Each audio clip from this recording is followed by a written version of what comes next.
Hello student, स्वागत है आपका कॉन्सेप्ट गुरु के यूट्यूब चैनल पर। मैं हूं राजकुमार। आज के इस वीडियो में फिर हम देखेंगे आपका बायोलॉजी का। आज हम लिए हैं 12th बायोलॉजी का एक चैप्टर जिनका नाम है पुष्पी पादपों में लैंगिक जनन, चैप्टर नंबर 2 है। तो इनमें जो भी इंपॉर्टेंट क्वेश्चन है, क्योंकि एग्जाम डेट बहुत ही नज़दीक आ गया है आपका, ठीक है ना। लगभग जो आपका फरवरी में एग्जाम होता है तो काफ़ी कम दिन है, इसलिए जो है हमने क्या किया है, आपकी तैयारी को आसान बनाने के लिए इम्पोर्टेंट चैप्टर से प्रश्न आपका लिया। मतलब जो भी चैप्टर आपका उससे कितना प्रश्न आपका 2 नंबर और प्रश्न नंबर बन सकता है वो हमने लिया है, ठीक है ना। तो जो भी मैं प्रश्न बताऊंगा इस प्रश्न को आप कंप्लीट कर लीजिएगा। अगर आप बोलेगा तो मैं भी इसको आपको कंप्लीट करा दूंगा ना। पहले आप इसको लिख लीजिए अच्छे तरीके से पूरा, फिर देखिए कौन कौन सा प्रश्न है। चैप्टर के महत्वपूर्ण 2 नंबर और 5 नंबर वाले प्रश्न, ठीक है ना। तो 2 नंबर वाले प्रश्न में कौन कौन से इंपॉर्टेंट है, बस जो हम लिखे हैं सिर्फ यही याद करना और फालतू याद नहीं करना इस चैप्टर से। इससे आपका क्या है, पूरा रिवीजन अच्छे तरीके से हो जाएगा और आप अच्छा स्कोर कर पाइएगा एग्जाम में, ठीक है ना। देखते हैं 2 नंबर में क्या है।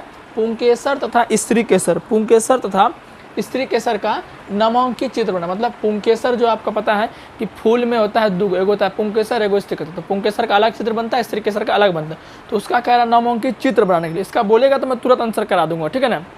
कमेंट में आप बोलिएगा। फिर आपका क्वेश्चन इससे आ सकता है बीजोंड को परिभाषित करें। मतलब आपको पता है कि अंडाशय के अंदर जो बीज बनते हैं उस बीजोंड के कारण उसका बोल रहा है चित्र बनाने के लिए। फिर है कूटफल, कूटफल के बारे में 100 उदाहरण बताएं। मतलब उदाहरण देके इसके बारे में आपको बताएं। तो यही 3 प्रश्न आपको जो है, ये 3 प्रश्न मात्र याद करना है इस चैप्टर से। एक भी प्रश्न इस चैप्टर से बाहर नहीं जाएगा, इसी 3 में से आएगा 2 नंबर में, ठीक है। अब बात कर लेते हैं 5 नंबर में, यानी कि लॉन्ग क्वेश्चन। इसको क्या बोलते हैं, लॉन्ग क्वेश्चन।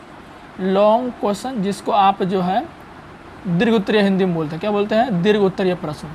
सिर्फ आपको यही याद करना है, दीर्घ उत्तरीय प्रश्न। कह रहा है पुष्पीय पौधों में निषेचन की क्रिया का वर्णन करें। मतलब जो फूल वाला पौधा होता है उसमें निषेचन कैसे कैसे होता है उसको आपने पढ़ा होगा, नहीं पढ़ा होगा तो कमेंट कीजिएगा, आपको बताऊंगा, ठीक है ना। तो ये प्रश्न जो है काफ़ी ज़्यादा इंपॉर्टेंट, बहुत बार आ चुका है। फिर आपका नेक्स्ट इसमें प्रश्न आ सकता है लॉन्ग क्वेश्चन में कि पर परागन को परिभाषित करें। पर परागन में क्या क्या क्रियाएं संपन्न होती है उसके बारे में आपको लिखना है, पर परागन के बारे में, ठीक है ना। फिर आपका लास्ट जो अंतिम इंपॉर्टेंट क्वेश्चन है वो है दोहरा निषेचन। दोहरा निषेचन से आप क्या समझते हैं, आरेखित चित्रों की मदद से समझाए। तो ये 3 हो गया आपका लॉन्ग क्वेश्चन और 3 आपका हो गया 2 नंबर आपका प्रश्न जो बोलते हैं लघु उत्तर। तो यही प्रश्न आपको सिर्फ इस चैप्टर से कवर करना है, फिर आपका एक भी प्रश्न बाहर नहीं जाएगा, ठीक है ना। इतना कंप्लीट कर लेते हैं तो अच्छा स्कोर आप कर पाइएगा एग्जाम में। मैं इसी तरह सब चैप्टर का जो छांट के आपके लिए दे दूंगा ताकि आपको जो है पढ़ने में आसानी होगा, टेंशन बिल्कुल भी नहीं रहेगा, क्योंकि और भी सब्जेक्ट आपको पढ़ना होता है ना। तो चैनल पर नया है तो सब्सक्राइब कर दीजिए, तभी आपको अगला वीडियो मिल पाएगा, ठीक है ना। धन्यवाद।